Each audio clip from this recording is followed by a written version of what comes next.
The clown car is going to drive up to the pier, and there's this random security guard.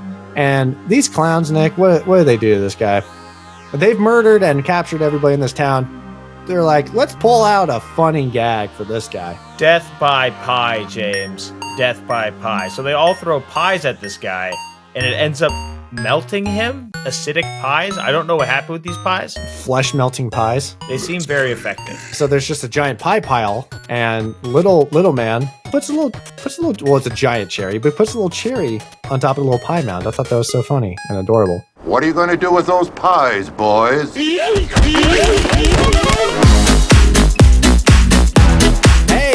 welcome in, everybody. What's happening, all you cool ghouls and goblins? Welcome back. October rolls on. Halloween is approaching, which means just play it. Your boys, we're still watching scary movies in quotations, and we're having a good time doing it. I'm Captain Pop. I am a spooky ghoul. I'm a creepy corn. I'm a stalker of you guys because I love you, and it's not weird. Alongside my stalking, my partner in crime, my best buddy, my life partner besides my wife, it's the spooky dookie over there. It's Nick, the corn dog, Justice, Candy Corn. Welcome in. Thanks, pal. As always, just what a killer intro. I don't deserve it, but I appreciate it. Like James said, I'm the corn dog around here. I'm the killer corn dog from a different planet. Maybe that's a little foreshadowing for what's going on here today, James.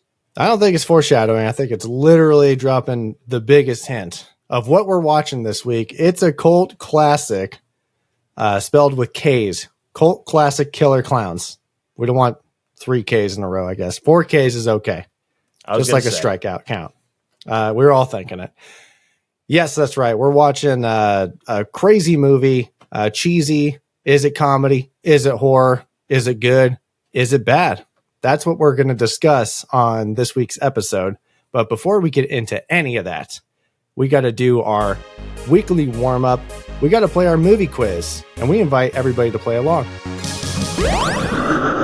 So, Nick, you're going to pull up our Cinematrix quiz. This is courtesy of vulture.com. We got ourselves a 3x3 grid quiz. We have 9 squares, 6 factors, and for each square, we got to line up a movie that's going to match up an actor with a category. We can't use the same movie twice. We only have 9 guesses for our 9 squares. So if we miss one, we're not going to be perfect. We're not going to score 100% on the quiz. We are on an 11-week streak of going perfect. We hit the top 1% of players of the day a couple weeks back. We know movies. We get obscure. We get rare with our answers, which is the goal of this quiz. The fun part is seeing how obscure and how rare can you get with your answers. Now, Nick, looking at the quiz in front of me, I feel like we can do this because I feel like we got recognizable actors, manageable categories. Who are the actors we're going to be answering movies for? Today we have Jennifer Lopez, Julia Roberts, and Katherine Heigl. And those categories that are hopefully going to be friendly to us are going to be wedding or bride in the title, 3+ words in the title, and release date 2000 to 2009. Thank goodness I have a wife. I was going to say, kind of chickish, not to be stereotypical, but these are no, going to be that's chick chickish. flicks. That is yeah. chickish. It's chickish. Wedding or bride in the title. No, this one's going to be interesting because there's not that many answers for. That's a very specific title that they're asking for. So we can't get discouraged if we get a high number in any of those categories because I think everybody's going to be a little high in those categories. So, James, what do you say we get started? Let's do what we do. Let's start top left. Let's run through Jennifer Lopez in a very respectful way. Jennifer Lopez. Watch out, Ben wedding Affleck. Just kidding. Or bride in the title. Okay. I have the obvious one, the wedding planner. The wedding planner is just about as obvious as it gets here. Okay. That's probably going to be the answer we go with because I don't have anything. There may have been something else in there. but I think The Wedding Planner is where we're going to land on this one. What's it going to be, 90% guess rate? It's 86. It's 86. So that tells you what this quiz is going to be up to. But let's keep moving on. Jennifer Lopez, 3+ words in the title. Okay, now we're talking. Yeah. I think. I can only think of one-word titles, like Geely and Hustlers and Anaconda. Those are all one-word titles. You are correct. Let me throw something They make at three. you. They make three Let words. me throw something at you. How about a little movie called Ice Age Continental Drift? Oh, I love Continental Drift when they go do do do do do do do do do bam, bam, bam, and then Sid comes in. Bam, bam, bam, bam. John Leguizamo does a whole rap. You got it. Yeah. See, I know you know. Okay, so my buddy Nick is pulling out big brain play, texture brain, not smooth brain, over here. Because who does she voice in Continental Drift? She's in that one, and then the following one, I believe she's the female mammoth that they run across. That Ray Romano's like, oh, I thought I was extinct, and he's not. And he's like, hubba hubba. As much as you can for a mammoth, yeah. Yeah, I love that answer. So I think we should definitely go with that, and I'm happy that you're so confident and know that. Yeah, it was this one and then the following one, but I don't remember which one that is. But Continental Drift is the one where he has the chance to go with like his pack of people or stay with Sid and the crew, and he stays with his squad. Heart. Yeah. Oh, there we go. There we go. We split that. So now basically we're looking at 45% percentage? Yep. And we can live 42s. With that. Okay, release date 2009. Pretty much two of those movies I dropped, Geely and Anaconda. I think Anaconda's 2000s, right? Oh, that's tough. That might be late 90s. Geely for sure was like 03. Geely was 100% 03 because we talked about it in our Daredevil. Same year as episode. Daredevil dropped, right. I think there was a movie she was also in called Enough that I recall my family having the VHS of, but never seen it. And I thought that was Halle Berry. Is that J-Lo? I'm pretty sure it's J-Lo. It's J-Lo. Yeah. I'm thinking of another one where Halle Berry's like stuck in a trunk or something. Isn't that one she's like calls 911 and it's like this suspense thriller? Halle Berry stuck in trunk. The Call. That sounds right. Yeah. Yeah. So yeah, Geely, Enough, Anaconda. I feel like that could be 99. I think it might be 99. Yeah. Yeah. Would those Ice Age movies be in the 2000s? That's a good question. I don't think so. I think we took the third one, and the fourth one is definitely not 2000 to 2009. Yeah, because the first one was early 2000s. So if she's in the next one, did he choose to go with the pack, or did she join the crew along the Yellow Brick Frozen Road? The Yellow Brick Frozen Road. I kind of tailed off in my Ice Age fandom at that point. Once you get to 4 in animated movies and the viewers 25 or over, you need to stop. I think every animated movies are for everybody. Well, if you have kids. No, I would go watch. I mean, I obviously didn't watch past Ice Age 2, but yeah, I don't know. Exactly. Okay. Well, Geely for sure. That's going to be super high. I don't think we're going to really go for that low percentage of the day. So I think if we just need to go for automatic W's, we never use Geely. I think we should just pop it in, actually. Giggly. 28%. Only 28. Yeah. I mean, that'd be awful when we're trying to go for top tier, but for what we got now, that's pretty good. Julia Roberts. Wedding or Bride in the title. Runaway Bride. That's all I got. That's the one answer that I definitely was thinking about. All right. Runaway Bride. 70%. So there was another one out there that I'm clearly not aware of. Yeah, they might be side characters in a totally different movie, perhaps. Happens all the time. All right, 3+ words in the title. Pretty in Pink is going to be probably the most popular ever. Very much. There was a movie in the early 90s my dad liked called Sleeping with the Enemy. It was a thriller that she was in. Okay. I'll tell you what, I don't have a huge Julia Roberts knowledge. I know she's famous, but I can't tell you that much that she's done. I mean, I'm bringing nothing to the table. Like the only thing I said I did was Gigli. So yeah, I think we should just go sleeping with the enemy. All right, let's do that. 11%. That ain't bad. Hell yeah. We take that. And do you want to go Ocean's 11? Just knock this row out. That's 2000s, right? It's not 90s? Absolutely. Yeah. Okay. No. Ocean? No. It's like 2003 or something? Yeah. 22%. Okay, now on to Miss Katherine Heigl.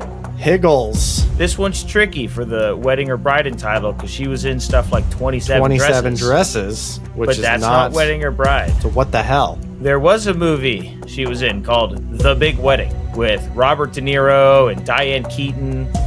It was like right in that Katherine Heigl fame, sort of knocked up. That decade. Yeah.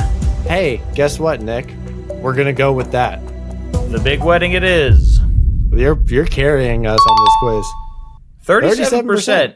So there was something bigger that I was unaware of. For 3+ words in the title, correct me if I am wrong, was the Gerard Butler one called, what was that called? I don't know. I don't think it was P.S. I Love You. I don't think that was her. Do you want me to hit you with the super obscure Katherine Heigl reference? Sure. The Bride of Chucky from the 90s. Oh, Good Bride. Oh.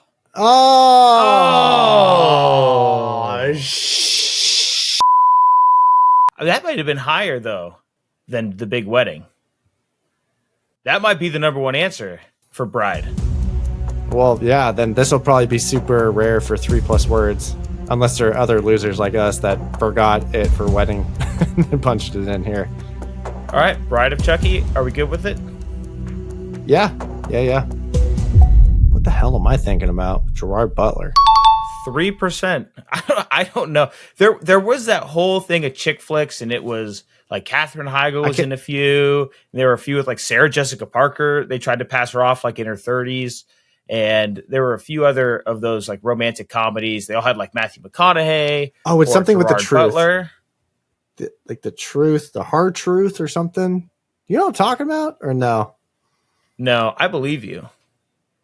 But a lot of those I'll look it up movies after sort we're of pass done. me I'll by. look it up after we're done with the quiz so we don't cheat. But let's finish this quiz off with the 2000s. So Knocked Up, I feel like will be the most popular. Mm-hmm. One of my favorite movies from that era was a movie that I think is underrated. It's called The Ringer with Johnny Knoxville. Was that? Oh, that was her, right? That was Katherine Heigl. Yeah, that was 05, I believe. That'd be a good one. Want to go with that? A great one, actually. Yeah, I love The Ringer. That movie's hilarious. The Ringer it is. 2%. Let's go. James, with the Wedding Planner starting us at 86%, we still finished top 7% of players today. Now, let's do what we always do, and let's run through our most popular correct answers. I see the movie. I was talking about. It was going to be the most popular. Okay. All right. Well, speaking of most popular for J-Lo, Wedding or Bride in the title is going to be The Wedding Planner, obviously. Of course. And 3+ words in the title is going to be Made in Manhattan. And Gigli, unfortunately, again, we have two most popular answers matching the masses because that's going to be the most popular for release date. Well, James, keep it up because for Julia Roberts, Wedding or Bride in the title, we have Runaway Bride, which was our answer. Oh. For 3+ words in the title, My Best Friend's Wedding. So she was in 2, Wedding/Bride. And then release date is Erin Brockovich. Completely forgot about Erin Brockovich. Yeah, Again, I'm not versed in Julia Roberts. Anyway, moving down to Katherine Heigl. Most popular for Wedding or Bride in the title was our selection of The Big Wedding. And the movie I couldn't quite put my finger on. It was on the tip of my tongue. It was with Gerard Butler. It had the word truth in it. It's The Ugly Truth, which actually ended up being the most popular. So good on us for not going with that. Big Brain Bride of Chucky. And most popular for release date was Knocked Up. Not surprised. Not surprised at all. Let's read off the rarest answers here. What were the rarest correct answers Hit me with J-Lo first. Oh, this pisses me off. We have, for wedding or bride in the title, we have Shotgun Wedding. For 3+ words in the title, we have J-Lo iHeartRadio Music Festival, Las Vegas 2015. 2000 to 2009, we have Jennifer Lopez, Feeling So Good. Is that a music video? So remember when I said that we should probably do like comedy specials when we run into comedians? I guess we need to also just type in other artist's name when they're a musician or a singer, because they probably have some, because it'll generate. I'm sure people literally just typed in Jennifer Lopez or J-Lo and then that popped up and they're like, well, she's definitely in it. And it's a answer in this quiz. That's not fun. Okay, moving down to Julia Roberts. Wedding or bride in the title is going to be love, wedding, marriage. And for 3+ words, it's going to be The Normal Heart. And for release date, it's going to be Confessions of a Dangerous Mind. And to wrap it up with our girl, Katherine Heigl. Wedding or bride in the title, it was Bride of Chucky. For 3+ words in the title, we have Evil Never Dies. Looks like a bad horror movie from the early 2000s. And then release like a movie date, we'd watch this month. It does. For release date, we have Wuthering Heights. Never heard of it, but Nick, the perfect streak rolls on with 12 perfect quizzes in a row. Remember it for next week. Cannot be stopped. And top 7%. Starting out with that 86, that's like starting out the first quarter on a 0-12 run in a basketball game. 0-20 run, actually, and then coming back for a close debut. Hard to do. What's not hard to do is watch movies, and that's what we keep doing all month. Scary movies, spooky movies, silly movies, funny movies, creepy movies, freaky movies. This movie might be all of those, all of the above, because, Nick, this week we watched an absolute cult classic, Killer Klowns from Outer Space. Can you believe it? From 1988. I can't. I cannot believe it. Now, James. Now, Nick, have you seen this before? Same question. Yeah. No, I have not. Have you seen this before? Okay. I have not. I thought you would have, because I have. It strikes me as it. I even called my dad, the cinephile himself, and said, I'm watching this movie. Have you watched this movie? He goes, sounds familiar, but no. What? Tell him to watch it. I know. He said, should I watch it? And I said, I'll let you know when it's over. So answer's yes. If it's good or bad, answer's yes. This got brought into the inner circle in high school by one of my friends. And I think we thought it was, well, I guess we'll discuss if it's serious or satire, comedy, or sincere. But we definitely thought, oh, this is a 80s movie crew trying to make a serious horror movie, and it's ridiculous. I think it is a little bit tongue-in-cheek. So I have seen this once before.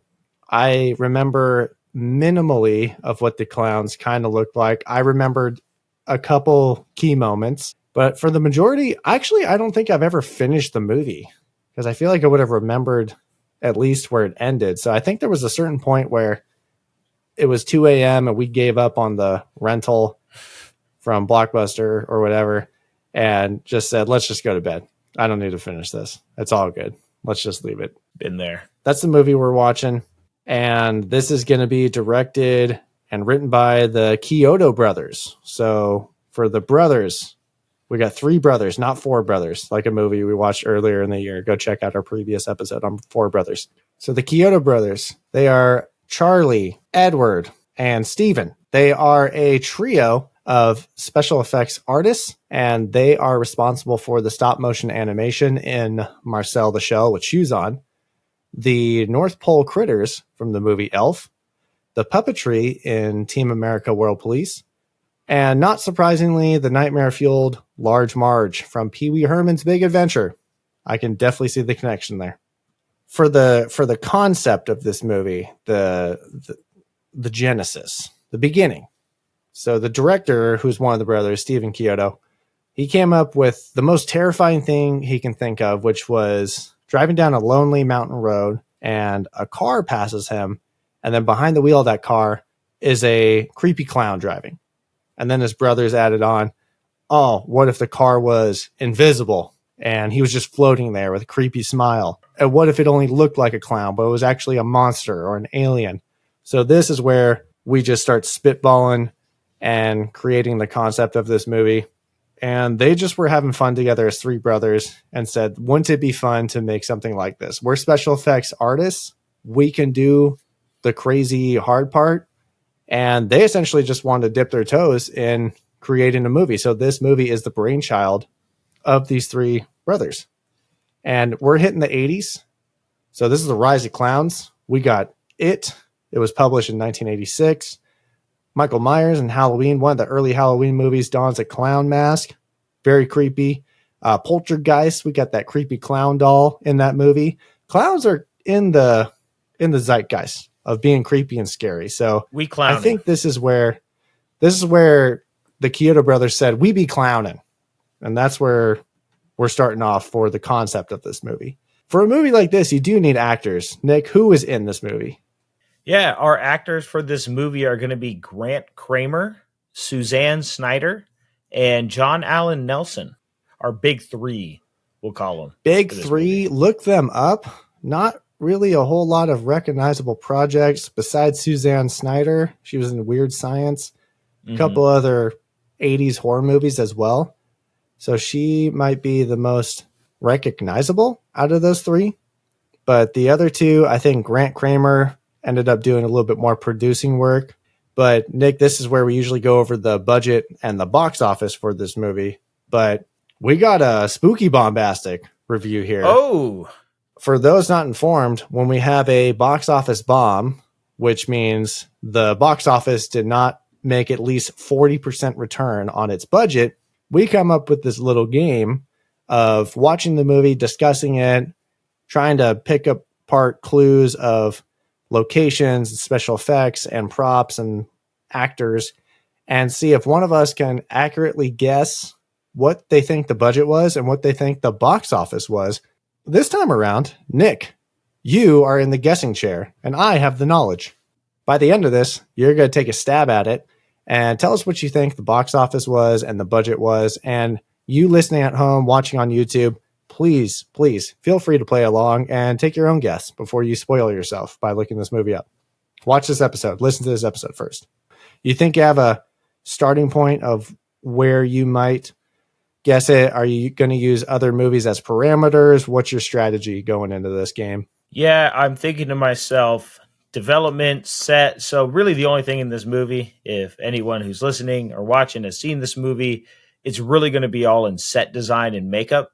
So that's really where my thought process is. There really wasn't much money spent elsewhere to my knowledge. And if these are three brothers who are doing it all together, I'm assuming costs are sort of down. It's a family affair.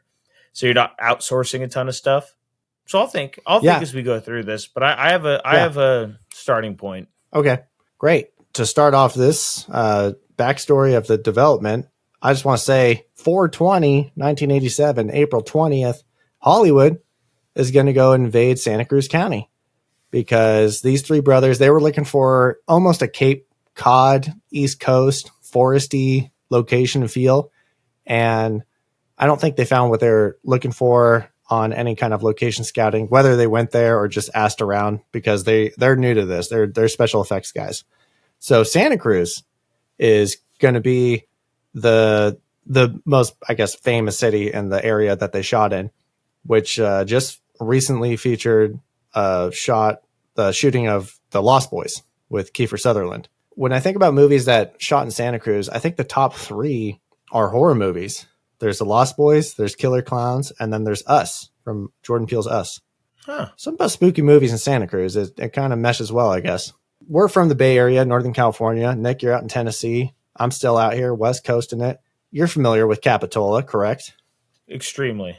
Yeah, cute little beach town, very picturesque. Be a perfect place for a movie, except this city wanted nothing to do with it because when they applied for Killer Klowns, that is essentially the attitude that some of those folks had in Capitola, because when they applied for a film permit, go ahead. You have something to say? Capitola is some stuffy folks. They're very, it's like a little hoity-toity nicer beach town. Yeah. I could see where would probably be resistant to any movie invading their space, but definitely to a B-rate tacky clowns horror tacky clown movie. Yeah, I can see them saying, "Don't make our town a joke." That is pretty much exactly what happened, because when they applied for a film permit, Capitola police chief at the time sent a memo to Capitola city council members stating, "Do we really want a movie shot in Capitola by the name of Killer Klowns from Outer Space? It seems to me that this could do irreparable harm to the city of Capitola's reputation." So you're spot on. This is the Eagleton to the Pawnee. And you know who the Pawnee is going to be, Nick? Watsonville. They're like, shit. over here, clowns. Watsonville is Pawnee. That's great. I love that. Good for Watsonville. They're not too good for anybody. No, they're like, come in, please. So Watsonville is going to double for Crescent Cove, which is the fictional city in this movie. And it's going to be where 80% of this movie is shot. Fun fact, 20 out of the 27 acting roles in this movie were filled by actors from Santa Cruz. And they had 75 people from the Bay Area to fill up the shooting crew, stunt people from San Francisco. So it was pretty much a heavily based Northern California affair. Good to know for the budget. Not a lot of travel. Well, okay. Yeah, we'll see about it. Yeah, well, I'll drop some tidbits and some hints if you want. This movie bombs and kind of disappears, becomes a cult classic. But there's some sort of resurgence in 2018 for its 30th anniversary. Universal is going to go ahead and acquire the rights from MGM to feature Killer Klowns and Halloween Horror Nights. It's so popular that Universal makes it a full-fledged attraction the next year. And then there's actually a video game that dropped this last June. I did see this, yeah. All of a sudden, 30-year anniversary, Kyoto Brothers are like, sick, free bag. We just secured a bag. So Steve and Kyoto said, we just tried to make a film that we enjoyed, something we wanted to go to the movies and see, and we're amazed at the reaction we're getting on something like this all these years later. That's the legacy of Killer Klowns from Outer Space. So Nick, with all those fun facts in the background, let's go ahead. Let's get into the logline. Let's watch this trailer. If you're watching this on YouTube, you get the pleasure of watching the trailer with us and reacting with us. And if you're listening on the podcast, you can listen to the funny sound effects, I'm sure, that are in that trailer. But why don't you hit me with this logline that we have from IMDb? Let's do it. Aliens who look like clowns come from outer space and terrorize a small town. Okay, Dr. Seuss. All right, James, what do you say we go ahead, watch this trailer, and then get into this movie a little bit? I'm excited. I don't think I've actually seen the trailer. Maybe years ago, but let's hit it. It was a night like any other night. Then something happened. Okay, so we're in the narration era of trailers. You see that? Something different. It's no shooting star. All right. Really giving away the game. A little bit, yeah. Spoiler. Why? Well, we don't know it's a spoiler for the end. Why? Oh, yeah. The popcorn gun. All right, if I saw this trailer, I would know it's a comedy. Yeah, it's playing very, very goofy. Knock my block off.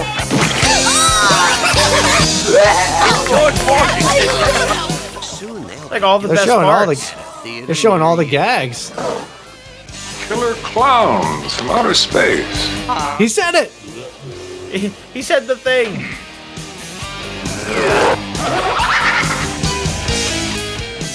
You gotta love the electric guitar going too.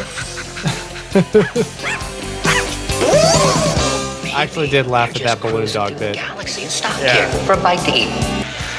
What Mooney. this is like the whole movie. Killer Klowns from Outer Space. It's crazy. It's crazy. It's crazy. We have the log line, we have the trailer, we have the backstory. We've watched the movie. Now let's share with the crowd our corn dogs, our kernels, Killer Klowns from Outer Space as we enter Spooky Dookie Plot Talk. Plot Talk. first things first, we heard it in the trailer, but we're going to open up to our title song, Killer Klowns from Outer Space. It's got some electric guitar, a little bit of rock. The music in this movie, there's quite a few guitar riffs, just like heavy electric guitar riffs that are going on throughout the film. So that's always fun. It really ties into that late 80s horror comedy cheese that that we love. Reminded me of the Warriors. A little bit of rock, a little bit of synth. Yep. It's a great big call. Warriors vibes. Yep. And we're going to open up. We have our high school kids. I think high school kids, maybe a little past high school. Always questionable because they look old and they're drinking and they're doing adult stuff, but who knows? Yeah. Kids. They're going to be out at, some sort of makeout point. I think they call it top of the world in this movie. And they're all making out and laughing and having fun. And above them, here comes a comet. Comet crashes in the forest. And the first look we're going to get at this is we have an old man who's going to go ahead and investigate this comet. Royal Dano plays this old man. Now, this is a character I remember from my first watch of it because he had some of the funniest lines. In the first 10 minutes, we get a what in tarnation? And he's like, it's a circus. Let's see if they're handing out free tickets. Come on. And talks to his dog. What in tarnation's going on here? Where's my dog? Where's my Pooh Bear? I'll tear this thing apart with my bare hands. And then the one part I remembered is when he grabbed a piece of the tent that crash landed and gets electrocuted. And he's like, this thing's wired.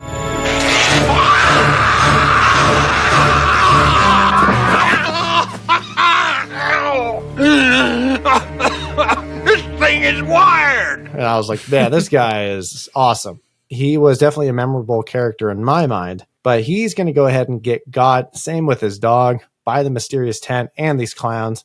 So we're going to go back to those kids that were at the makeout point, and they're going to decide that they want to go investigate. So two of our big three that we named at the top of this podcast, Grant Kramer, he plays Mike Tobacco, hell of a name. And 80s name. Suzanne Snyder plays Debbie Stone. I actually know a Debbie Stone. She's the facilities lady at Fox Studios. So you call her if you need a meeting room or if the toilet's not working. They're thinking, hey, let's go investigate this. I just want to throw out an early nitpick. Nitpicks. I'm sure lots of nitpicks with this movie, but they're drinking champagne, but it's 100% water. It is the clearest, unbubbliest champagne I've ever seen in my life. But I got to throw a nitpick. I'm like, what is that? Vodka straight? Because it was in a wine glass. Yeah, you're right. They did have it in a wine glass. Yeah, very, very 80s wine glass. And also, I want to throw out a popcornio here. No top tier facial recognition. Did not even recognize this guy. But Nick, do you know the comedian Christopher Titus? I saw this in the IMDb. I did not recognize him during the watch. Unrecognizable, but he plays a guy named Bob McReed. Yeah. So that's Christopher Titus in his very, very first acting role. When I talked about how they got local talent, he's from Castro Valley, which is across the bay from where we grew up from. So maybe a casting call went out to the Bay Area. Yeah. Or if he was an aspiring entertainer, performer, then you would definitely answer to a casting call for that. So yeah, I saw that as well. I was like, oh, cool. That's a random fun fact. So Mike and Deb, they're going to go investigate, and they run into that tent. Now, Deb, I like Deb. She is the person in the horror movies that I always like. She says, no, this is a bad idea. I don't want to go in there. There's no reason for a damn random circus tent to be in the middle of the woods because it's not a spaceship. It appears as a circus tent because, right, we have killer clowns, so everything's circus themed. She says no. Mike's like, we're doing this. Old Mike Tobacco is a hooligan, and he's like, we're busted in there. We go in and we find out this is no circus tent. It is the clown spaceship. The audience pretty much already figured it out. In the movie, Deb has figured it out. Mike's like, what is this? Deb's like, it's a spaceship. You're like, thanks, Deb. Thanks, Debbie. Yeah, they run into this like giant Star Wars, I call it a vertical corridor, like just the giant pits that, when Leia and Luke are shooting blasters at stormtroopers across the big pit of death. That's kind of the same kind of pit of despair chamber they run into. And Mike, I gotta point this out right now. His fucking voice might be a nitpick of mine because he sounds like a goddamn cartoon character. Yeah, looks like we're gonna have to walk from here. What's a circus tent doing all the way out here? Look, we saw it. That's a fact. Smells like candy. I thought, is this guy putting on a voice? He's like, oh, come on, let's go check it out. And it carries guys. a little bit animated, a little bit Charlie Day. Not real. Not real. Mike's not real. Hashtag Mike's not real. But here doesn't we run exist. into the clowns. So I see you wrote this down, James, as well. I noticed this when you get a movie like this called Killer Klowns from Outer Space. You go, when am I going to get the clowns? Well, buddy, 10 minutes in, you're getting some killer clowns. So they don't hide the ball on this one. There's no suspense that builds up to seeing the clowns. I think there's zero suspense. There's no suspense. Yeah. It's a hell of an opener. So we're just in it. We already got a hilarious character moment and death and investigation and killer clowns. We got a popcorn gun. So we're pulling out all the gags. They run into a creepy chamber where there's a bunch of cotton candy pods, and they discover that there's humans in there. They discover there's humans in there in the first scene, right? Yeah, they're like in cotton candy sacks. They're like, Deb, again being the smart one, says, this isn't how you store cotton candy. Nobody stores cotton candy like this. And Mike's like, oh, of course, let me just take a bite. And then he rips off a cotton candy, and we see a gelatinous face of a dead-ass human. Might have been the farmer, actually. What are you talking about? Of course it is. Look. They name drop fools at the police station, so I'm assuming it was the farmer, and they recognized him, and it's a small-ass town. Speaking of, we're going to go talk to the cops. And the cops don't like kids. They don't like the kids at Makeout Point. They don't trust any of the kids in this town. We have two cops. One is our friend Dave, the aforementioned, played by John Allen Nelson. The other cops, there's two cops in this town. The other one's actually played by John Vernon, who I did recognize. This is the Dean from Animal House. So that's his most recognizable role. Dean from Animal House sort of plays the same character, hates the kids, hates fun, doesn't smile, very crotchety old man. So we find out that Deb and the cop Dave are actually, they used to date, which is why I had a question about the high school kids. Because if she's a high school girl and she dated this grown-ass cop with a career, I have a lot of questions. That'd be illegal. Arrest yourself. He comes off as a dick. Well, Mike, both of which these I don't cops- necessarily hate. both these cops are, so there's two punks that get brought in for, I guess, public intoxication. And the cops takes the teens drinking way too seriously. I got him boozing it up in the park. We were just walking through the park on the way to the dorm. We had a bottle of wine. Yeah, it's a beautiful night. We were walking around. We didn't do nothing. And it's scum like you that are killing this Come on, Kurt! Kurt, come on, Kurt, now. Just take it easy. Just What's the matter, Dave? The young cop is a little bit more woke about it. So he gets too passionate about saying, you got to stick with the badge. You can't abuse it. You got to be a leader. But when you bring someone into the station, I don't want to see you beating them up. Now, if you're going to book them, do it according to procedure. Or I swear, Kurt, you and that badge of yours will be history. And then the old crotchety cop, who's John Vernon, who plays Mooney, he's had it. He's got to be close to retirement because he's fucking over it. This is his town and his laws. So if you don't like it, you might get shot. Yeah. Well, Deb and Mike do end up convincing Dave to at least go investigate what they're talking about. So Dave and Mike go in to investigate. And when they get to that big circus tent, guess what? It's not there. And Dave sees that as a reason to arrest Mike and take him in. I can only tell you what I think I saw. Oh, so now you just think you saw. Yeah, right. Turn around, pal. Now, there is a gigantic hole in the ground where the tent was. So I think you could say, hey, I know it's not here, but do you see this massive hole in the ground? Right? We can all agree that the massive hole in the ground is a little weird, right? I mean, there's only two cops. Maybe he doesn't get around to that part of town very often and know what the terrain looks like. Giant holes, though. I don't know. So these clowns, which are actually some ugly ass motherfuckers, what'd you think of the design of them? Very weird, very... It's very animatronic, special effects, puppety, but like Very they have very puppety. hyper realistic teeth, but very dead ass eyes. Some of them have animatronic facial movements, like blinking eyes and wiggly ears, and some are just dead. Some are just dead face. It reminds me of the mouse band at the old Chuck E. Cheese's. Like, I'd imagine they'd be standing up on the stage there, playing an instrument. Yeah. But very weird, very bulbous, I guess I'd say. Like, they don't look, obviously they don't have the stature of human beings. They're very, like, either tall or short or very round. Charlie Chiodo, he drew up the craziness and wackiness for these clowns from Looney Tunes characters. So that was their inspiration for those guys. They're pretty gross looking. Disgusting looking. But they're out in public and they're just gonna have a bunch of shenanigans. So we have clown shenanigans.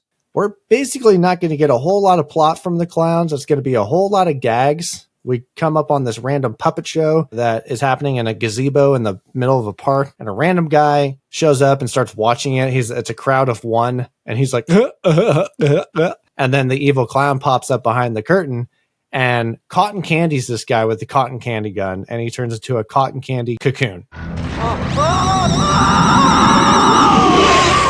Now, Nick, this off the bat, I'm thinking already is probably the best weapon of the movie. It's pretty OP. It is efficient. It instantaneously cotton candy pods a human. And I'm assuming probably kills them in the process. It's going to be like a sack for the clowns to snack on later, a snack sack, if you will. The popcorn gun earlier, it just shot popcorn, which defied the laws of physics, and the popcorn just as a group, like a swarm of bees, just rounds corners and sticks to the victims. And you're thinking, what did that do? We'll figure that out later, and we'll discuss what's more OP. But yeah, cotton candy gun, crazy. Biker bar. This is probably my favorite gag. So we have a little tiny guy who's like 4'2", 4'10". He rolls up on a tiny little bicycle, gets some stereotypical bikers out hanging outside a biker bar, because that's what they do. They're just cranking hogs, and they make fun of this guy. First of all, he's a clown. Secondly, he has a stupid little bicycle. And there's this big biker that steps up to him, and little dude just throws a haymaker punch and decapitates this guy. Knocks his head clean off. Just. I'm sorry. I seem to have broken your bike. And there's a character named Black Biker. He's the one black guy in the crowd, and he just goes, damn. Damn. So we get a good old not another teen movie. Damn shit. That's whack. Damn shit, that's whack. The 80s. So the clowns have been doing their shenanigans, but now we're actually going to start to see the danger of the clowns. So we have some danger afoot here.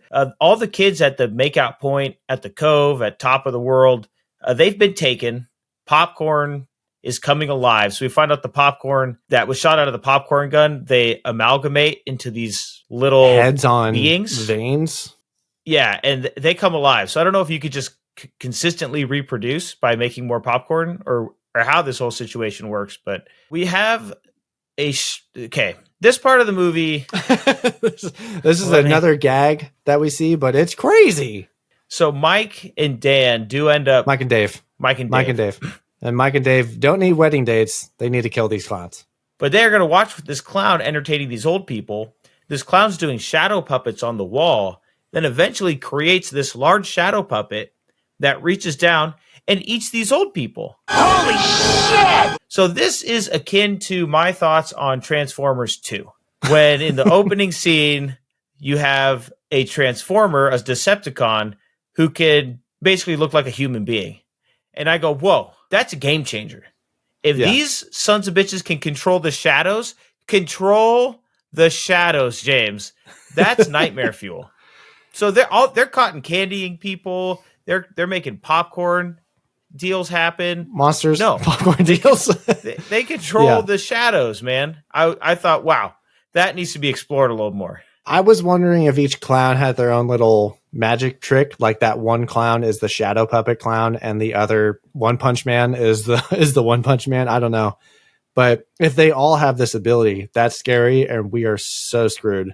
But to talk about this shadow. Going with the special effects, hookups, and the local hookups. So the Marin-based stop-motion animator, Justin Cohn, he would later work on The Nightmare Before Christmas. He was responsible for animating the shadow gag in this movie. He knows the Chiodo brothers, and he says they were running out of money for the film, and they asked if I can do them a favor. So I said, yeah, I'll do it for $200 and first right of refusal. and it became one of the most popular scenes in the movie. Okay. Now, Nick, this shadow puppet clown does yeet up in the air. He just super jumps. So again, is this something all clowns can do? Was it a disappearing act, or did he literally just launch himself into space? I don't know, but he jumps. I'm scared. Easy 40 feet in the air. Because otherwise, these things are pretty slow. But that jump was impressive. So now we're going to get to what I think is the creepiest part of the movie. A clown's going to show up to the police station and is going to confront our guy Mooney here. And this is John Vernon's character. Yeah, so Mooney, he's been the grumpy old crusty cop, the one of two cops in the town. And like I said, he's pretty much fucking over it. He's over this town. So the town's calling and saying there's clowns around. He's like, what the hell? Everyone's trying to mess with me. He thinks they're all prank calls, and he says, you think you're going to make a dummy out of me? Ha! Ha ha! I'm thinking right here, Mooney needs to retire because when this big clown comes in, he gets shot with some water via some like joke flowers, in which he responds with, I ought to shoot you right now, you red-nosed freak. A little bit of foreshadowing of how you take these guys down. And then he says, I'm supposed to read you your rights, but you're in Mooney's jail, and you ain't got no rights. Make America Mooney again. That's what I'm talking about. Big Mooney vibes. I'm supposed to read you your rights, but you're in Mooney's jail, and you ain't got no rights. So Mooney escorts this tall clown to a jail cell and smacks him in the back of the head with a flashlight. So he's corrupt, he's crazy, and it's going to lead him to his demise because guess what, Nick? Big Clown is clowning this fool. He's just messing with Mooney. He proceeds to kill him with a party blower that turns into a little hand that strangles him and yoinks him into the iron bars of the jail cell. There's no visual evidence of a fatality, but at the same time, there's no sign of life. And then we hit the creepy part, Nick, the creepiest part of this movie. I think the scene that probably resembled the most horror movie scene-esque visuals. Creepy. And yeah, it's a ventriloquist scene with Mooney. The blood from his mouth creates a little puppet ventriloquist lines. It makes him look like a dummy, which echoes his comment earlier of, but you're not going to make a dummy out of me. If these clowns were a little bit more convincing on screen of being threatening, I think this scene would actually be a lot more scarier. But up to this point, it's been a lot of tongue in cheek and little funny things happening. So it didn't hit as hard on the creep factor, but it was a pretty good idea for the scene. Pretty freaky. Yeah, it was very freaky, actually. I was like, whoa, I don't like that. That was a little unsettling. Because it's the first time the clowns weren't playful. Yeah, this clown... Because up to that point, they were at least somewhat playful with the shenanigans. This clown makes a lot of things personal for no reason. I mean, Mooney kind of deserved it, but earlier in the movie, he was trying to lure a little girl out of a restaurant away from her parents, and he had a giant mallet behind his back. So I was like, is he just going to fucking blood stomp this little girl? All the other clowns were cotton candy, popcorning, and shadowing and having fun. This one's vindictive. This one's got problems. He's a biggest piece of shit nominee for this guy, personally, when he was trying to lure the little girl out. Yeah, I don't like this guy. Mallet clown, not my clown. Hashtag not my clown. But our boy Dave's there, and our boy Dave is going to find out the one way to kill these clowns, and that's to shoot them in the nose. They're immune to all other bullets, doesn't phase them, but if you shoot their noses off, well, by golly, you're going to make them explode into green light. So that's good to know. What's not good to know is that the clowns are in full takeover mode of this town. They are snatching up all of the citizens. They have this giant vacuum, so they're cotton candying these people and then sucking them up into this vacuum on this clown Dr. Seuss mobile. Which, again, just highlights the mallet clown's shittiness because they're all cotton candy and contributing to the cause, which is just to scoop up these cotton candy pods. And Mallet Clown is out here making everything personal with his murders. Don't like him at all. Now, the town's in trouble, and that's bad. But what we really care about in this movie is that Debbie's in trouble. And Debbie's been at home this whole time, taking a shower. Taking a long-ass shower. 30 minutes. 20 minutes, Nick, of on-screen time. She's been in the frickin' shower, and she's finally done. Mike and Dave have done so much this time. They've been across town. They went to the circus tent site. They went to Top of the World. They discovered Christopher Titus is dead because his Jeep was spiderweb cotton candied. His red frame glasses were left behind. They've encountered the Shadow Clown. Dave killed a clown. So either this is a long ass shower or we got some time construed. And I think it's the former, because by the time Dave kills the clown, and Mike has met up with he has some dipshit friends in a pervy clown ice cream truck. They're a little bit pervy and too horny, kind of Revenge of the Nerds, a little too thirsty. Clowns at some point. They clowns later. We don't see it, thank God, but it happens. So Debbie's in trouble. The popcorn babies that we mentioned before, they're all up in her bathroom. We learned that the clowns can mimic voices, so that's also one of those concerning things. I call that getting Transformer 2'd, where you learn about a very... Wait, Transformer 2'd? Yeah. It's pretty bad, because all of a sudden these alien clowns have all been grunting and they don't speak, and all of a sudden they can mimic the voices. And what voice do they mimic? It's Mike! And she opens the door. Like, hey, Debbie, open up. It's Mike. It's me. Opens the door and it's this clown. You're like, whoa, hold on. They can perfectly mimic voices. They get stronger every time we see them. For some reason, the whole squad of clowns decides to converge on Debbie's house like a SWAT team. And she doesn't get cotton candied. She's going to end up getting ballooned. So she's stuck in a giant balloon. And then that's going to lead us to Mike and the pervy ice cream duo coming up. They're going to see the balloon and the clown car drive away. Dave is randomly just sitting on the side of a dark street and watches them speed by. I was like, what are you doing there? I think he's taking stock of his life, because he just watched his partner become a marionette. We're going to go down to what I believe is the boardwalk at Santa Cruz, but we're still in Crescent Cove. And the clown car is going to drive up to the pier. And there's just this random security guard. And these clowns, Nick, what do they do to this guy? They've murdered and captured everybody in this town. They're like, let's pull out a funny gag for this guy. Death by pie, James. Death by pie. So they all throw pies at this guy, and it ends up melting him. They're death pies. They're flesh melting pies. They seem very effective. Yeah, so there's just a giant pie pile on the pier, and little man, the one punch head decapitator clown, he puts a little, well, it's a giant cherry, but he puts a little cherry on top of a little pie mound. I thought that was so funny and adorable. That's what brings you back in the movie, where you're like, okay, these guys are playful. It is a comedy. That's part of the little gags, because we were pretty scarred by Mallet Clown. No. So we're here for this final showdown on the pier, and of course it has to end in a fun house, James. It's the same ship. I don't know how they got it onto the pier, but they did. So they know where they are. They're like, oh, I've been in this ship before. Go this way. They get to the cotton candy room.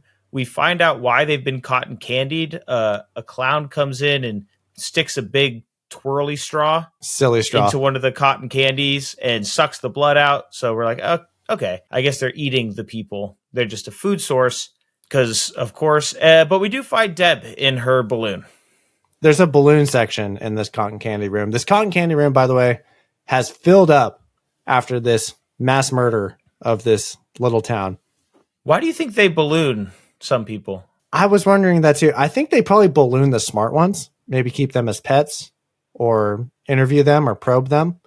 And I think the rest of the Pawneans, they are just like, yeah, you're just food. Like, these are the smart ones we'll leave as pets. But you guys are just little snack sacks. That checks out. So we find Deb. She's in the balloon. Mike, he thinks punching the balloon at 3/4 speed is going to pop the balloon that Debbie's in. And Dave says, step back, bitch. I got a fucking firearm, and shoots the balloon and frees Debbie.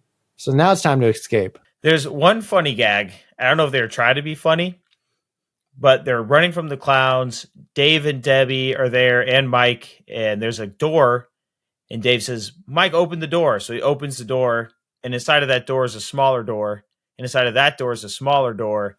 Looks like an Alice in Wonderland sort of. Yeah. Into all these smaller doors. Another door. He just opens it up. Another door. Another door. Another door. I'm like, yes, we get it. There's more doors. Yes, Mike. Fuck. Eventually, they get through the door, but inside of that door, there's another room. They get surrounded by the clowns. These Terenzi brothers with their ice cream truck. The horny ice cream truck guys. The ice cream truck is in this circus tent. I don't know how they got the ice cream truck into the ship, but the ice cream truck is in fact there. They, I guess, rammed through the side of it. This is after they banged 2 clowns with big clown boobs. So the 4 dudes, Mike and Dave, who got their wedding dates, who are going to be Paul and Rich Terenzi, the ice cream guys, they go through the fun house, and we get a very expository, like, not even expository. It's the opposite of that. It's just questions, like the show Lost. Like, we're just watching the show Lost, and we're getting more questions than answers. So they're asking all the questions that we're thinking of, like, are they clowns? Why are they clowns? Oh, maybe they're not clowns. Maybe they're aliens from outer space, and they just look like clowns. Maybe our culture got the look and gags of clowns from these extraterrestrial beings that showed up. What are they doing here? It seems like they're just eating us. Maybe they're on a road trip and they stopped here to eat us for snacks. So we're just getting all these maybe answers in this scene. And then they fall through a trap door. They land in a ball pit, which I guess is acting as a jacuzzi for the clowns. And there's the very first 2 female clowns we get, and they are busty. And one clown's boobs inflate in real time and get bigger and bigger. And then they show up later, crash through the scene with the ice cream truck with the cartoony lipstick all over their face. And then we're all thinking they clearly just had sex with those disgusting looking girl clowns. Yep. But the Terenzi brothers do come to the rescue. Too bad, though, because it's not just normal clowns, James. There's a king clown. Clownzilla. That's what they named it, either on screen or behind the scenes code name. But yeah, there's this big brute clown that comes in. Problem. And straight yeets Paul and Rich's ice cream truck across the room. It explodes. I thought they died.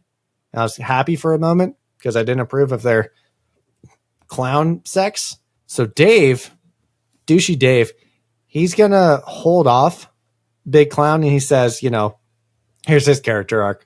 Mike, I'm okay with you dating Deb because she's my ex-girlfriend. Get out of here. Get her to safety. I'm the big man with the plan and a gun. He's going to try and take down Clownzilla. He does. His revolver, luckily, good job for them. Bullet count checks out. He fires 6 shots. After that, gun is out. So I do always count that. Okay. Killer Klowns passes the vibe check. Yep. Our ship takes off just like we saw, 30 seconds into the trailer where it takes off like a giant spinning top. They're like, oh, Dave's still in there. Dave gets grabbed by this Clownzilla, ends up taking his badge off and the pin on his badge. He pops the Clownzilla's nose, so it's like a balloon that can be easily popped. Significant weakness for this master race of clowns. That makes me think, why didn't he bust out the badge to pop Debbie out of the balloon? Why did he decide to waste a precious round on that? To show off that he was a manly man in front of Dave? Hold on, James. Or in front of Mike? The balloon shot did not factor into my bullet count. Oh, but he didn't have any. You don't think he had any rounds to reload? Questionable bullet count there. They don't get a pass here. They get a maybe. So Dave pops that, and the ship blows up because of this. I don't think he does anything specific to blow up the ship. The ship just blows up. Maybe since they blow up when you explode their nose, maybe his personal explosion was enough to cause a chain reaction within the ship. Dave lives. So do the Terenzi brothers. They live. James, how did they pull this one off? Oh, man. So first I said, just like Indiana Jones in the fridge, Dave uses the clown car to escape an explosion. And he lands perfectly in front of the scene of cops and Mike and Deb. It turns out that Rich and Paul are also alive. And I said, oh, man, because I didn't like them. So even more like Indiana Jones, this was a double down on the move. They hid in the freezer of their ice cream truck, which evokes even more Big Crystal Skull vibes. And they're alive, so that sucks. And then we end on this little gag of pies falling on our big 3 characters. And then we hit credits. Credits. And that is Killer Klowns from Outer Space from 1988. And Nick, immediately I have a question.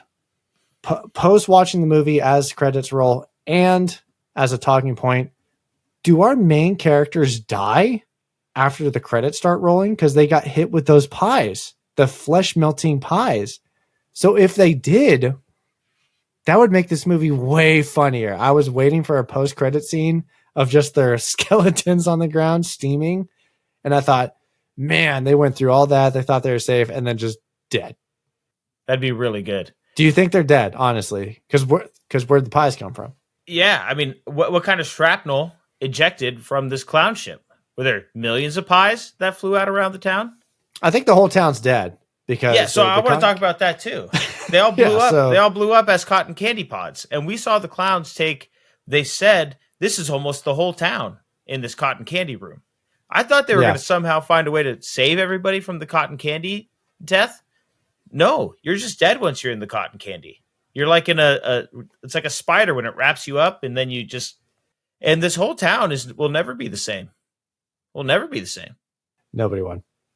This clown technology, this is clearly a very advanced race of aliens. They have space travel. They have cotton candy guns. They are way advanced. Why clown technology? The whole spaceship is filled with clown-based things. They have these noses. They dress like clowns. Their bikes and vehicles to get around are clown-based. They deal with popcorn all the time. Everything's cotton candy. This seems like a very inconvenient thing to base your society on. So why do you think they go with the clown thing? So going off what they touch upon in the movie, where they say they're aliens that resemble what we think are clowns and carnival-esque vehicles and aesthetics and themes. So if I'm taking that for face value, they just be clowning. Like, that is just their race, and their technology is, for whatever reason, whether it's the chicken or the egg first, based on earthbound things like popcorn and cotton candy, or our earthbound things of popcorn and cotton candy, were based on this folklore of ancient aliens visiting Earth whenever circuses were invented in Europe or whatever back in the day. If I were to give you a behind-the-scenes answer, it's just from that initial spitball of the conception of this movie, where the Kyoto brothers said, oh, what's something scary? Lonely Mountain Road, clown rolls up on you. What if it's not a clown? What if it's an alien? Give them that extra scary factor of hidden abilities like shadow puppets and one punches and OP technology of weapons. To give you a grounded answer, it's just silly. It's gags. Clowns are creepy. People are afraid of clowns. There's a phobia for it. Forgot what it's called. But yeah, I think logistically in universe for the movie, kind of hard to nail down an answer of why. But what did you think? I just don't think there's a satisfying answer for me. Part of me doesn't want to think too much into it. Like you said, that was just the creative choice to use. It all seems pretty ridiculous to me. It's one of those movies where they come up with the title before they come up with the movie. They go, oh, what if we made a movie about killer clowns from outer space? And they go, oh, dude, that hits. That title's great. Yes, let's develop it going backwards. Instead of building it from the ground up, they go, we have the title, let's fill in the rest. And that just creates an unsatisfying answer for it all. So just to wrap up some talking points here, Nick, scary, creepy, sincere, or tongue-in-cheek? They knew what they were doing, comedy from the jump. I want to believe the latter. It better be the latter. Is there any scary parts besides the ventriloquist part that we touched upon? No, and that one was just creepy. It wasn't scary. There was no jump scares. Like we said with the beginning, there was no suspense being built up at any point in time. So I think this was all tongue-in-cheek. You could tell it by the way the clowns acted. And then watching the trailer, it was meant to be this silly, ridiculous comedy. Yeah, I agree. Because like we touched upon with what is a good device in horror movies is the unknown and the mystery. Like we talked about a couple weeks ago with the movie Duel. You know, you never saw the antagonist, which was a big part of the threat. A movie we watched last October, Signs. you didn't see the aliens until the very end. And if you did, it was very sparingly. And like I say, with those big reveals, when you get the reveal, it's almost unsatisfying because the whole fun is the journey and not the destination. So I think it just echoes the sentiment of what Stephen Chiodo said when they set out to make this movie. Was they said, we just wanted to see a movie that we wanted to see in the theaters. And for that sentence, it was this. No more questions. And now, Nick, it is time to enter Tricks and Treats. Oh, AKA, this is known normally as our mini pops for spooky time.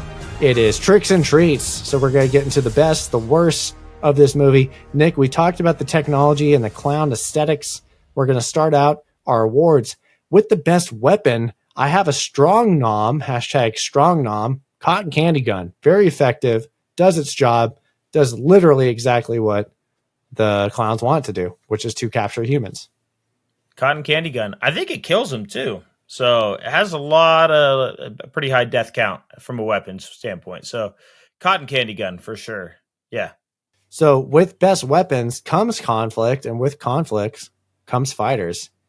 Best fighter of the movie, who do you got? For me, it's the punchy clown. It's the clown that knocked the guy's block off, decapitated him with one punch. Not Shadow Clown or Clownzilla? No, Clownzilla was pretty good, but punchy clown, I mean, to knock a man's head off of his body, that was the first time we realized the strength of the clowns. A one-punch clown just literally murdered a biker in front of a whole crowd. So I'm down for the 4 foot, 10-inch punchy clown as the best fighter. Punchy clown. Punchy clown it is. Clown. Little Punchy the Clown. All right, James, who's your most valuable character of this movie? I think this is a hard one. I don't think it is. I think it's Deb. Because, like you said, she's the smart one.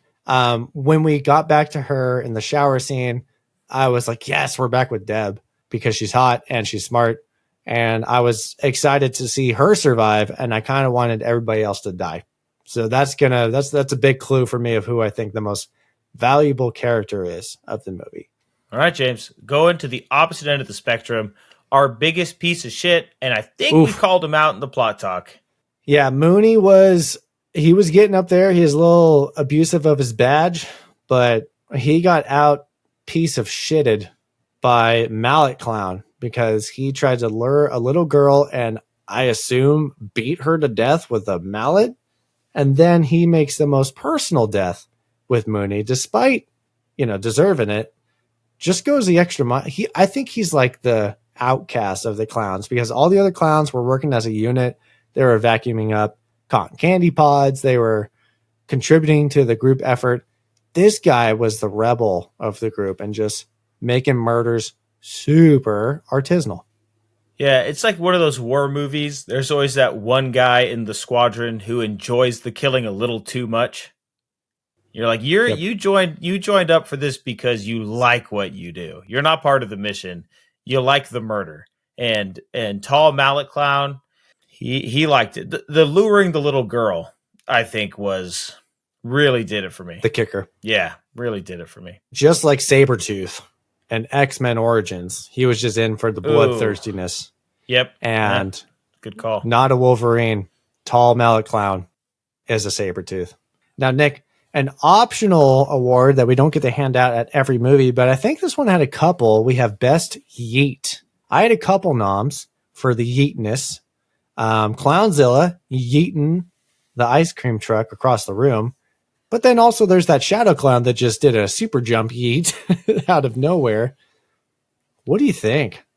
So that's the question about a yeet, right? Because these are two very different yeets. There's one yeet, which is throwing something. Not so much the impressiveness, but the passion of the yeet. Absolutely. There has to be a carefreeness to the yeet. The yeet has to have character. I think back to Minutemen when we yeeted a cat. Right. I like yeeting as an act of throwing, not as a personal action. So I'm going with the Clownzilla ice cream truck yeet. Ice cream truck. Clownzilla. Best yeet. Here we go. All right. Well, that's going to wrap up our awards. Nick, let's wrap up talking points and transition into our final review. And then we'll also get into the box office guessing here after we hit up our sarcastic selling points. But I'll go first. Sarcastic selling point for Killer Klowns from Outer Space is going to be Killer Klowns from Outer Space. It sells itself. I honestly couldn't come up with a better sarcastic selling point. Yeah, I tried to workshop a few things, and all I came up with was the title says it all. If you were pitching this movie, they said, "What's it about?" You'd say, "Read the title, my guy." That's all you need.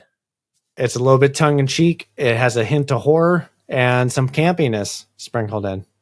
Now, Nick, before we get into the final review, we got to get into the budget guess. Do you want any tidbits and any hints for where I can sway you and stray you? No, I'm going to raw dog this. Hell yeah. Our bomb is it has to make back 40 or less, right? If I'm remembering correctly. Correct. Okay. So I'm going to put our budget, I'm in the 2 to 2.5 range. I might just split the difference there and say 2.2 million on the budget. Box office, that means it'd have to be sub 1 million box office, which I could see on this one. So I'm going to go with, let's call it like a 450,000. Let's say it did really poor at the box office. Didn't even make back made back less than 25%. So 2.2 budget, and I'm going 450 on the box office.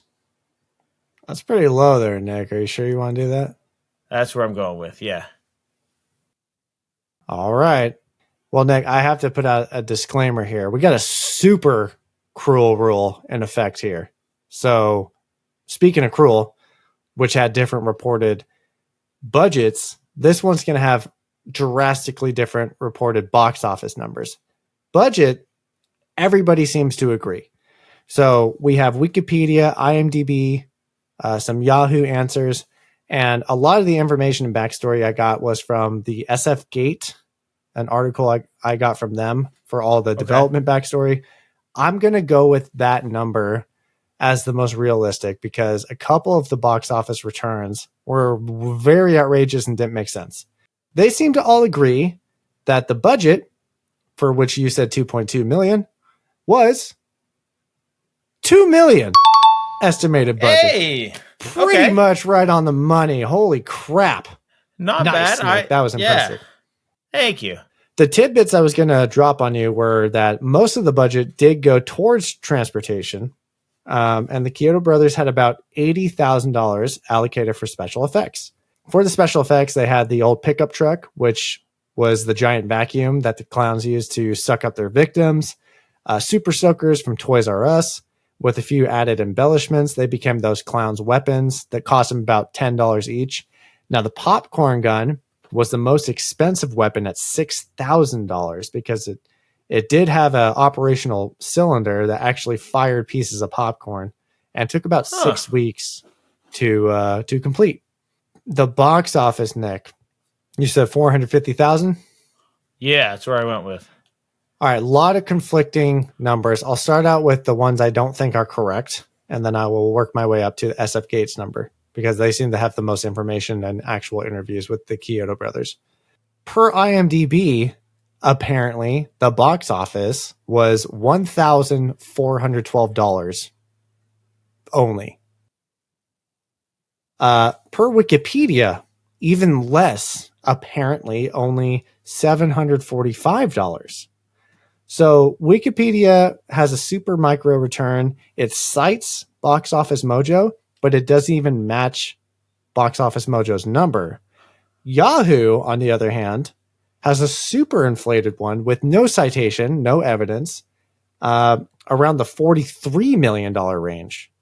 So tell me, Nick, if this budget is $2 million and it rakes in $43 million, why would it be known as a box office flop and a bomb? Unless there was some sort of re-release or...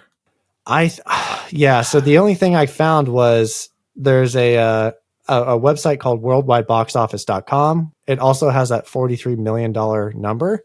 but it looks like an abandoned early 2000s website. And I'm assuming some writer at Yahoo just looked that up and said, oh, it only had a mere $43 million return, which wasn't impressive. But if we look back at movies we've watched, Road Warrior had a $3 million budget and it brought in $23 million. That wasn't labeled a bomb. A movie we watched this year, which is New Jack City, 3 years later, 1991, $8 million budget, $47 million box office. That wasn't labeled a bomb. So I think whoever the writer was at Yahoo just didn't even do a lick of research and just said, oh, 43 million isn't that much. It's like, let's attack them on Twitter. Are you high? So getting to the real answer here, which I believe is accurate and correct. SF Gate, that's where I received a lot of detailed information from. It has $ numbers attached to it, which I'm the most inclined to believe based on the budget and its notoriety of being a box office flop. You said $450,000? Yeah, that's where I went with. According to the most reasonable number I found online, which is from SF Gate, their reported box office is $80,000. So pretty off. I'd believe that number, though. If that is true, apparently that is only a 4% return. Big yikes. Big yikes. Holy smokes.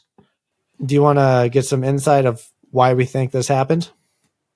Sure. Because I have it from SF Gate, the most reliable article I found. So despite a great review from the LA Times at the time, when Killer Klowns premiered, it faced some critical backlash. The Santa Cruz Sentinel offered up a less enthusiastic response to the movie. Yes, it was filmed in Santa Cruz, although there might be some discussion about whether to publicize this fact or not. Another review, or another fun fact, Killer Klowns was also named Pick of the Week by LA Weekly, but by the time the review was published, the film had already been pulled from theaters. So I'm going to give you some quotes from the Chiodo brothers. Charlie Chiodo says, they put us in the back of a multiplex at the Egyptian on Hollywood Boulevard in the summer peak season. It would have been a perfect Halloween movie. Instead, they buried it. Edward Chiodo, quote, this was our first movie, so when they brought us in for consultation and marketing, we had never really done that before. And we kind of took Trans World Entertainment on their word that they were going to be distributing it properly. Instead of doing that, they just made a few prints and it was shown in a handful of major cities, which was the minimum that they had to do. So with this, the film was sold directly to video. And despite that barrier, Killer Klowns started to find its audience when it released on VHS and began airing on platforms like HBO and USA Up All Night. Trans World Entertainment folded in 1993, sold its library. MGM picked it up, and the legacy continues. The afterlife continues from there with Halloween Horror Nights and video games and resurgence and cult classicness. But they didn't want to commit to backing it, and then it was just, I don't know.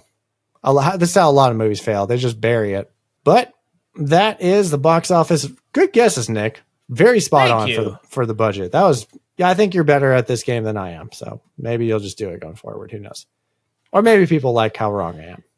It's fun. It's fun to guess. This one wasn't that crazy. I knew it couldn't be a big budget. First time director writers, pretty B-rate production, kind of just all. This one fell into my lap a little bit. I could never have guessed the 80,000 return though. That's low. Final review.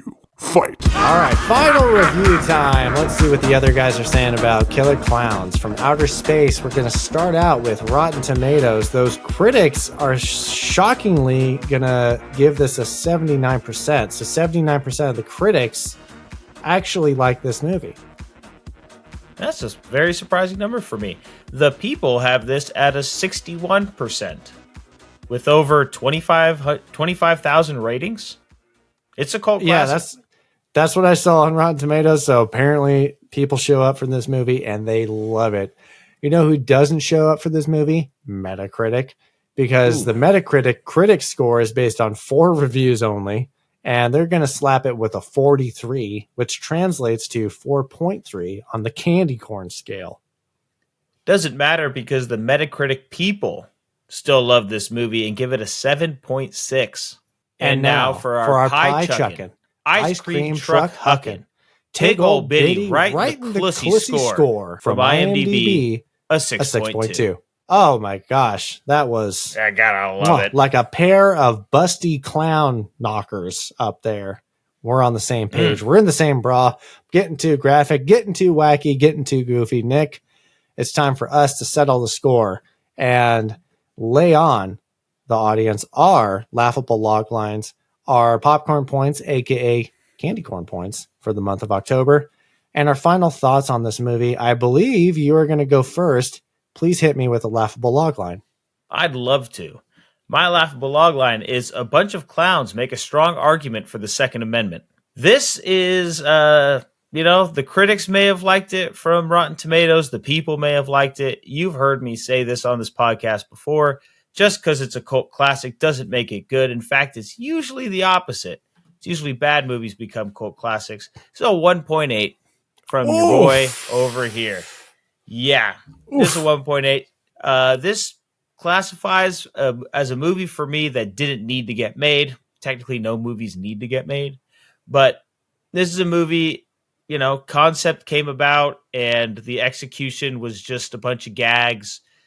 And again, it's all they were trying to do. It's not like this movie ever had a chance to get anywhere above a 5 for me, just because of the subject matter, because of what they were trying to do with it. I can see why it's a cult classic. It's stupid. It's dumb. I could see a bunch of high schoolers getting high on a Friday night and watching Killer Klowns from Outer Space. That's totally fine with me. But at the end of the day, the acting was not good. The plot was not good. There's no character development. We beat the final clowns by popping its nose and exploding. We don't explore anything in this movie. It's just a bunch of shenanigans. It's just a bunch of shenanigans that happen, and that's fine for what it is. It's a cult classic about killer clowns from outer space. That's okay, but I still have to be intellectually honest about this movie, and the reality is, for me, it's just a solid 1.8. That's what it is. I'm not going to break down this movie because it didn't try to do anything that required any sort of breaking down. It just is what it is. It's Killer Klowns from Outer Space, guy. And I could have told you the rating before I watched the movie, just by looking at the title. I could have said, that looks like a 1.8 from me. And that's about what it lived up to. So, fun watch. Happy to say I've watched it once. I see the cult classicness in it. I see the people going, oh, but it's great. It's not. It's not great. It's a 1.8 from your boy. Okay. From the candy corn captain's mouth himself. Maybe I'll call you the Colonel Candy Corn.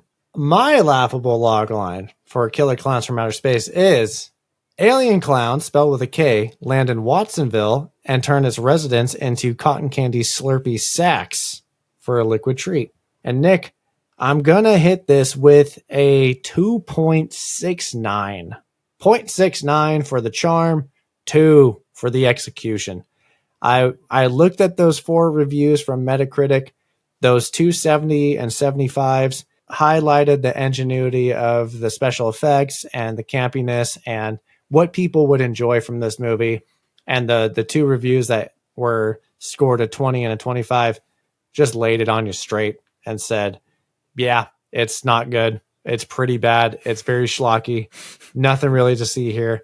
I gravitated more towards the lower one because, got to stay intellectual here, I'm all for having a good time and throwing my arms up and saying, yeah, this is a great movie. I would be a jackass on the internet and rate this a 9 because of how much I enjoyed it. But I don't think, for some reason, the Wraith, which I gave the coveted 369, damn, it's fine, which is the official so bad that it's good score from Just Play It. For some reason, I couldn't get it on the same level of the Wraith because I felt like the Wraith was trying to be serious and it turned out so cheesy that it was enjoyable. I think with this one, with the sloppy execution of it not quite being a horror movie and them going into it knowing that they weren't taking themselves seriously, and it was a bunch of special effects guys coming in and saying, we just want to make a movie that we would enjoy watching. when I was in film school and you use the word just, you get called out in class and you say, what was that? Just? That's not a good meaning. That's not a good reason. So it reminds me of Spawn, where Mark A.Z. DePay, he was a special effects guy. He was a CGI guy, a computer graphics guy.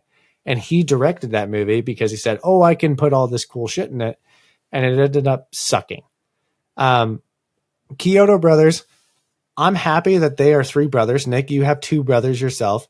Imagine how fun it would be if you and your 2 brothers got together, made a movie in Santa Cruz, got to get a fat bag 30 years later.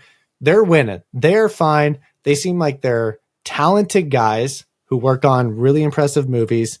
This one, their brainchild, the one they all worked on together, not super impressive story.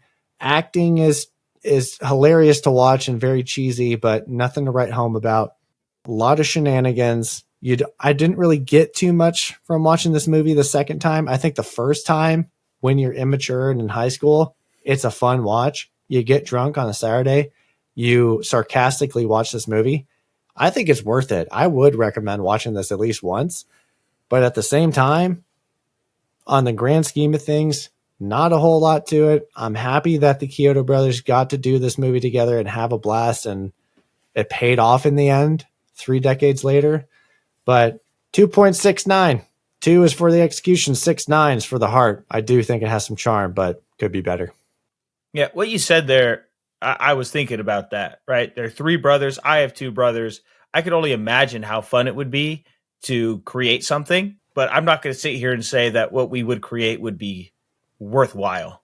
And for reference, Nick's score of a 1.8 in the 1s. That's code for burnt popcorn. Mine in the 2s.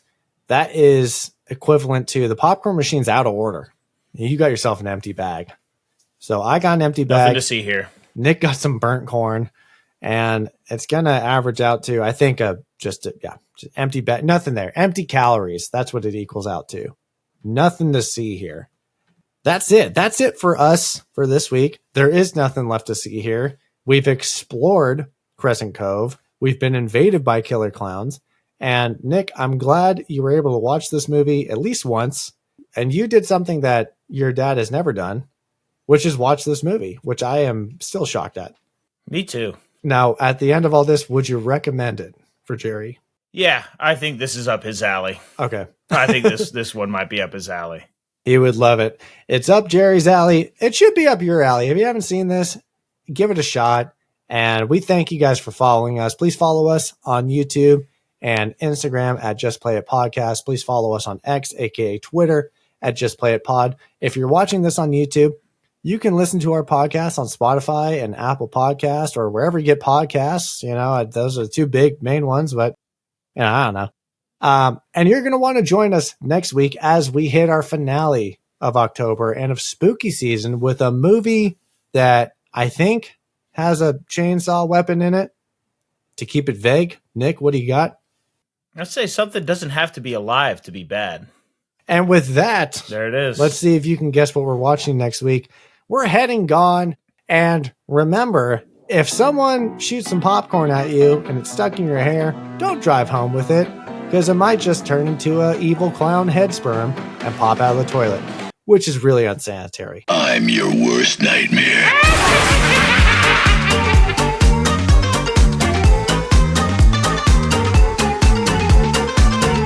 Hashtag Mike's not real. Another door.